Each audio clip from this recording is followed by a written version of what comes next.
हर हर महादेव, जय भोलेनाथ की। मैं अर्धनारीश्वर से विष्णु शुक्ला आपको नमस्कार करता हूँ, प्रणाम करता हूँ। आज हम चर्चा करेंगे कि ऐसा कौन सा कुआं है जिसमें गिरने के बाद व्यक्ति कभी उठ नहीं पाता है, धीरे धीरे उसका पतन हो जाता है। प्राचीन काल में राजा भोज नाम से एक राजा हुए जो बड़े पुण्य प्रतापी थे। उनका यश संसार में चारों तरफ फैला हुआ था। एक बार वह अपने राज दरबार में बैठे हुए थे। बड़े बड़े ऋषि संत महात्मा बैठे हुए थे। सत्संग के विषय में चर्चा चल रही थी तो उनके बीच एक प्रश्न उठा कि ऐसा कौन सा कुआं है जिसमें गिरने के बाद व्यक्ति कभी उठ नहीं पाता है। सभी से जवाब मांगा गया, लेकिन संतोषजनक उत्तर किसी ने भी नहीं दिया। राजा भोज अपने राजपुरोहित से उन्होंने कहा कि हे पंडित जी, इस प्रश्न का जवाब आप 7 दिन के अंदर ढूंढ कर के लाइए, अन्यथा हे पंडित जी आपको इस राज्य से बाहर निकाल दिया जाएगा और इनाम के रूप में जो धन आदि आपको दिया गया है वह सब सारा धन आपसे वापस ले लिया जाएगा। यह सुनकर के पंडित जी इस प्रश्न का जवाब ढूंढने के लिए निकल पड़े।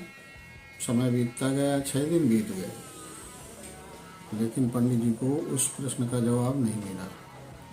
6वें दिन वह हताश और निराश मन में यही सोचते हुए कि अब राजा जो है मुझे राज्य से बाहर निकाल देंगे, मकान धन जो मेरा था वह सब वापस ले लेंगे।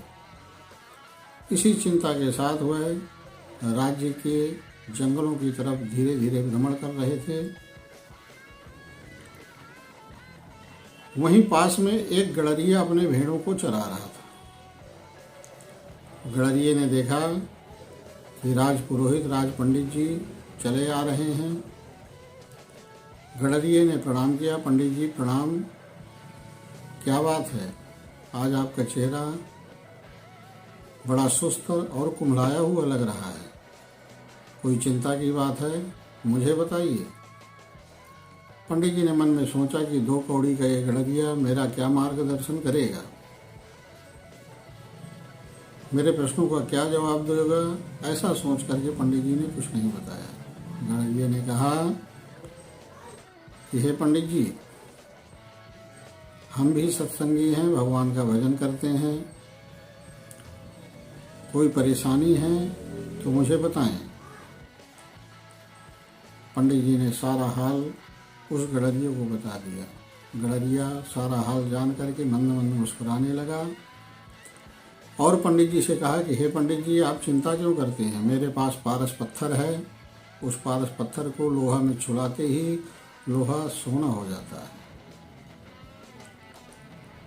आप किसी प्रकार की चिंता न करें, वह पारस पत्थर मैं आपको दे दूंगा, आप उससे इतना सोना बना लेना कि ये एक राजा भोज क्या कई राजा भोज आपके पीछे पीछे चलेंगे। इस बात को सुनकर के पंडित जी बड़े प्रसन्न हुए, उनका चेहरा खिल उठा।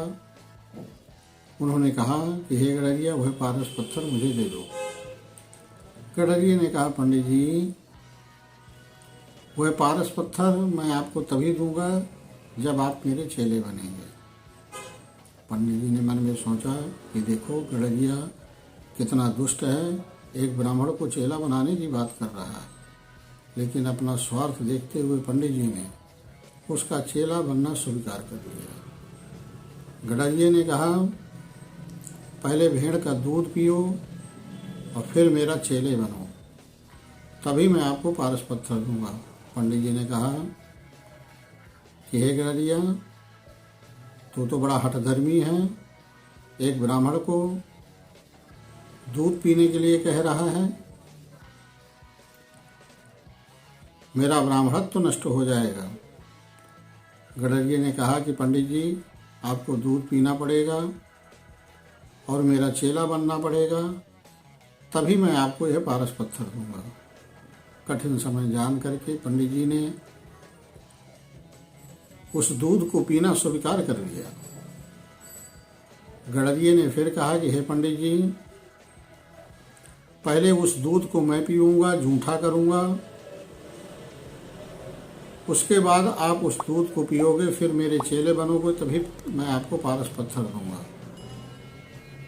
पंडित जी ने कहा कि हे गड़रिया, तुम्हारी बुद्धि नष्ट हो गई है, मैं तुम्हारा जूठा कैसे पी सकता हूँ? तुम्हारी बुद्धि को मार्ग में हो गई है, एक ब्राह्मण को जूठा पिलाने की बात कर रहे हो। गड़रिया जी ने कहा जाओ जाओ पंडित जी, मैं आपको पारस पत्थर नहीं दूंगा, आप यहाँ से जाइए।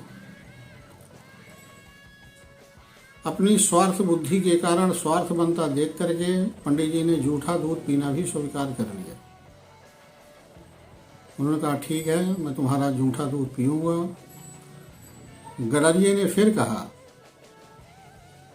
कि देखिए पंडित जी, वहाँ पर एक कंकाल पड़ा है, कंकाल में वह सूखी खोपड़ी पड़ी है कंकाल की, पहले मैं उसमें भेड़ का दूध दूहूँगा, फिर जूठा करूँगा, उसके बाद आपको पिलाऊँगा, फिर चेला बनाऊँगा, तभी मैं पारस पत्थर दूँगा। पंडित जी ने कहा राम राम राम राम राम राम, इतना बड़ा पाप, एक कंकाल की खोपड़ी में मैं दूध पीऊँगा, ऐसा मैं कभी नहीं कर सकता हूँ। मुझ ब्राह्मण का धर्म नष्ट हो जाएगा। हे गड़रिया, तुम पागल हो गए हो, मैं ऐसा कभी नहीं करूँगा। गड़रिया जी ने कहा कि हे पंडित जी, आप यहाँ से जाइए, अगर ये सब आप नहीं कर सकते हैं तो मैं आपको पारस पत्थर नहीं दूंगा। पंडित जी ने सोचा कि राजा भोज को कल मुझे अपने राज्य से बाहर निकाल देंगे, फिर मैं किसके पास जाऊंगा। इसी लालच में आकर के उसने सब कार्य करना स्वीकार कर लिया। गड़रिया ने हंसते हुए कहा कि हे पंडित जी, आपके प्रश्नों का जवाब मिल गया है कि ऐसा कौन सा कुआं है जिसमें गिरने के बाद व्यक्ति कभी उठ नहीं सकता। वह कुआं है लालच का, तृष्णा का।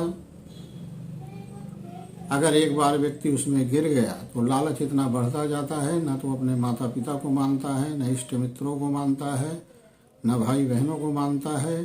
वह केवल षड्यंत्र रूपी षड्यंत्र कर करके लालच को बढ़ाता हुआ सभी रिश्तों को तार तार कर देता है। इसलिए इससे पार करने का उपाय केवल भगवान की भक्ति है, और भी कोई इसका उपाय नहीं है। इसलिए हम भक्ति करते हैं, भगवान का भजन करते हैं। जब हम मंदिर गुरुद्वारा जाते हैं तो भगवान से यही प्रार्थना करते हैं कि हे भगवान, हमें सद्बुद्धि दें। कुछ लोग धन आदि मांगते हैं, कुछ लोग अपनी मनोकामना पूरी करने के लिए मांगते हैं। लेकिन जब हम भगवान की प्रे करते हैं तो हमारे अंदर जो दो प्रकार की वायु होती हैं, पॉजिटिव और निगेटिव। तो पॉजिटिव सोच हमारी मंदिर गुरुद्वारे जाने से बढ़ने लगती है और निगेटिव वायु कम होती रहती है। इसलिए भगवान को प्रणाम करके सदैव परोपकार के कार्य करें, लालच को छोड़ें, क्योंकि जो इस कुएं में गिर जाता है फिर केवल परमात्मा ही उसको बचा सकते हैं। इसलिए भगवान सबका भला करे, वाहेगुरु सबका भला करें। इसी प्रार्थना के साथ जय भोलेनाथ, हर हर महादेव, हर हर महादेव, जय शंभो।